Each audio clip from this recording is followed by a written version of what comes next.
ଦେଖନ୍ତୁ ରସାବଳି ବର୍ତ୍ତମାନ ପ୍ରସ୍ତୁତ ହୋଇଗଲା। ରସାବଳି ଏଇଭଳି କରି ଘରେ ତିଆରି କରି ଖାଆନ୍ତୁ। ସମସ୍ତଙ୍କୁ ନମସ୍କାର। ଚାଲନ୍ତୁ ଆଜି ରସାବଳି ଗୋଟେ ପ୍ରସ୍ତୁତ କରିବା। କେମିତି କରିବା ଚାଲନ୍ତୁ ଦେଖିବା। ବର୍ତ୍ତମାନ ମୁଁ 125 ଗ୍ରାମ ଛେନା ନେଇଛି। ଟିକେ ଚିନିକି ପାଉଡ଼ର କରିଦେଇଛି, ଚାମଚେ ପକାଉଛି। ମଇଦା ଗୋଟେ ଚାମଚ ଦେଉଛି।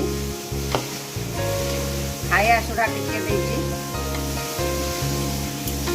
ଗୁଜୁରାତର ମଞ୍ଜି କାଢ଼ିକି ରଖିଥିଲି, ଟିକେ ପକାଇ ଦେଉଛି। ପକାଇ ଦେଇକି ଏବେ ବର୍ତ୍ତମାନ ଦଳିଦେବା।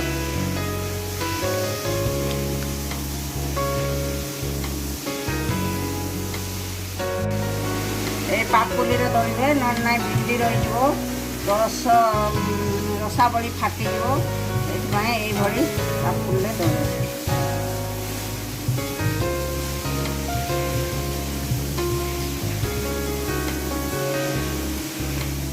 ବର୍ତ୍ତମାନ ମୁଁ ଯେଉଁ ରସାବଳି କରିବି ସେଥିପାଇଁ ମୁଁ 500 ml କ୍ଷୀର ବସେଇକି ଫୁଟେଇକି ତାକୁ ମାରୁଛି।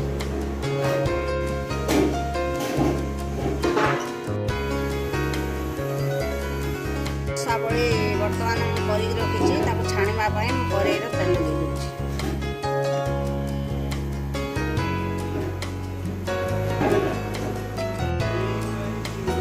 ବର୍ତ୍ତମାନ ତେଲ ଗରମ ହେଇଗଲାଣି।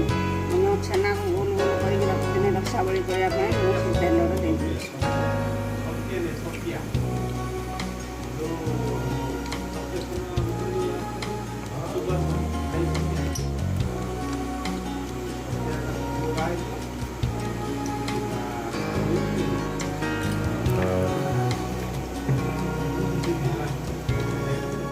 ରସାବଳି କରିବା ପାଇଁ ମୁଁ ଯେଉଁ କ୍ଷୀର ବସେଇଥିଲି ସେ ଫୁଟି ଫୁଟି ମରିଗଲାଣି।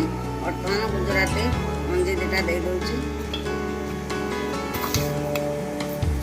ଚିନି 5 ଚାମଚ ଦେଇଦେଉଛି।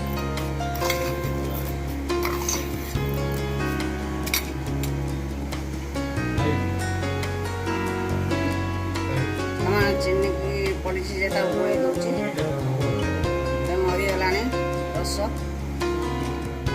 ବର୍ତ୍ତମାନ ହେଇଗଲାଣି। ମୁଁ ତାକୁ କାଢ଼ି ଦେଇକି ଯେଉଁ କ୍ଷୀର ଚିନି ଫୁଟେଇକି ରଖିଥିଲି ତା ଦେହରେ ଦେଇ ଦେଉଛି।